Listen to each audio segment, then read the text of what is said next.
Praise the Lord for understanding. For understanding, especially if your name is Joe Vetter. I'm married to Betsy Vetter, who was the North Carolina director for the American Heart Association. I think this is really key. Maybe now is a good time to really try to explain this. Why will I be bringing down the integrity of the American Heart Association? Because it was already dry rotted way back 14 years ago.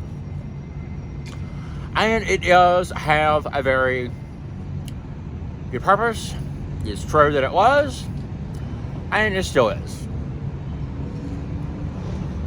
I know people are like, huh? What's he mean by that? Somebody out there, maybe not you, but somebody out there, maybe Missouri, is like, what the hell is Nathan talking about? I get that. For people involved, we already know.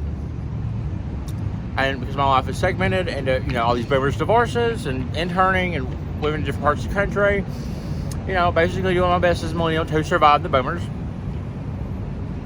Ultimately, is what it comes down to. But here is the full-on, as much as I can explain it. And this reminds me, I hear this quick time gas station that have these little chairs.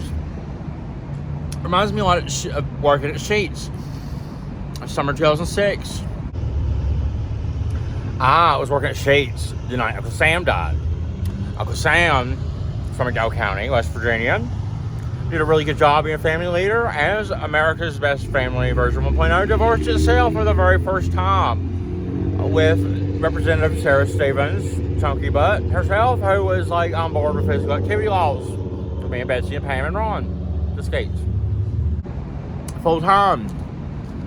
Years before I had to intern for free, full time for 10 months. And then had to go survive Ron Morrow, go number one in the country. I helped Betsy Vetter get those 2 legislative victories.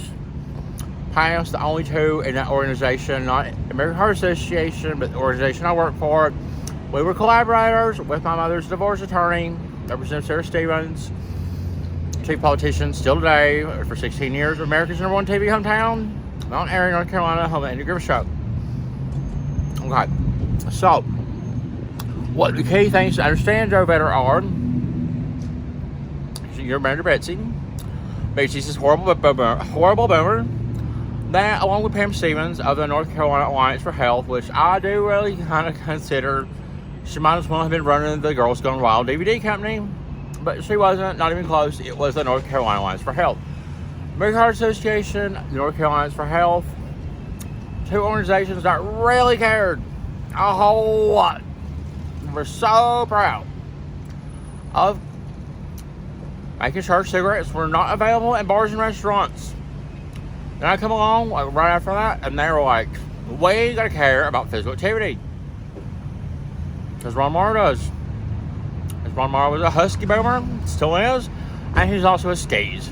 He's the man that only hired me because I was hot. And he and Ann Wiggin know that's true. Basically, Betsy and Pam kind of see that that's totally what Ron did. And Betsy and Pam were happy to just stand by and hope for the best and not do a damn thing, as I had just survived the skis that is Ron Morrow back when I was like 22. Ron's still here. He's a multimillionaire in Florida, burdening Florida like Crystal Blevins, my aunt, and Donald Trump, big old boomers, just weighing down that already flat ground that's going to be underwater anyway. But thing is, Betsy Vetter especially, and by extension definitely Pam, a mother, probably would have never let her kid work for Ron Morrow, but it was okay if I did. Just have to deal with the facts. And we can laugh at my face when I had to split a hotel room with this horrible, disgusting, slimy boomer. It's been ridden hard and put away wet in U.S. history, and this is going to keep on being that way. So we are going to definitely accept the fact Nathan's going to be talking to Nancy Pelosi.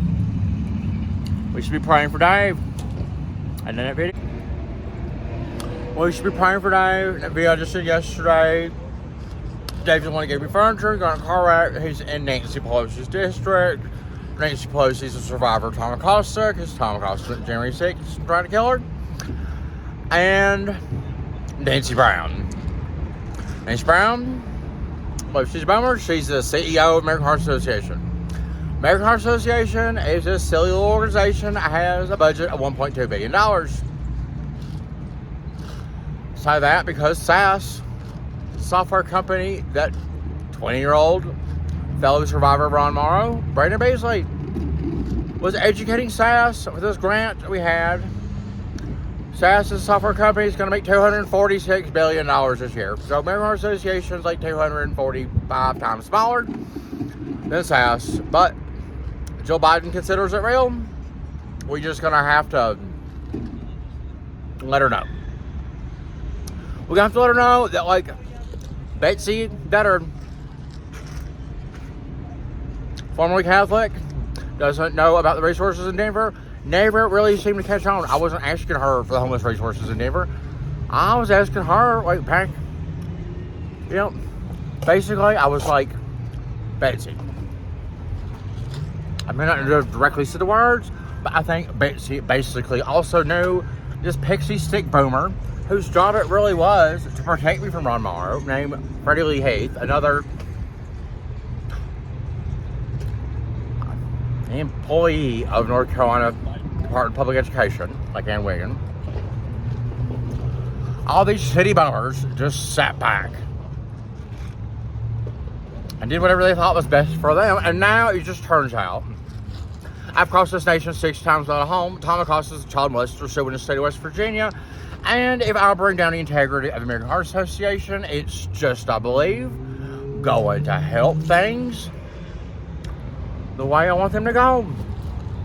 Because it was wrong for Pam and Betsy to be caring so much about the cigarettes and not ever, still not caring about Nathan. So it's like the legacy of Betsy and Pam is just going to be, we never cared about Nathan. And that sucks. Maybe you can understand some of you. I know some boomers a lot of them have mentally challenged handicap disorder. Mentally challenged hardship disorder, MCHD. Officially, undiagnosed, but basically, that's what I'm calling it. We could be dealing with things, but we're just going to find a way to just hold on to every single boomer as they go away, being that way. Not caring about the homeless, not caring about young people having to survive Ron Morrow. Not really doing what the greatest generation probably would have done. And it was over 57,000 airplane engines, bearing Henry Ford's name alone. Against the Axis powers, today we got a boomer named Tom Acosta, an unstoppable titanium horse, created by titanium boomers themselves, probably. Up there at WB Medicine, how much you want to bet? Finally, a heartfelt message directly to survivors of Ron and Betsy and Pam themselves. Millennials Lee Storrow, who has a Facebook cover about cupcakes and conversations, and Casey Kennedy, someone I can take almost seriously. To Lee and Casey, you two were at my age, totally weren't working for Ron, but we're in the same meetings and we're like on the skis. And I know that, like, you two look pretty much the same. That's right, there's a change. I bet you, I know Lee and Casey, I bet you two have been through a lot. Probably ain't been homeless. Yeah, probably ain't child molester. But I'm sure for you, it's been a rough ride. All these boomers out there. I know. I want to say to Lee and Casey, I care about whatever it is I don't know. I hope that you can find a way to just help these boomers help themselves to a brighter tomorrow. But probably I just kind of keep on moving that way. But I want to let you know, Casey and Lee, I care. Not so much. And it sucks. These boomers really are like that.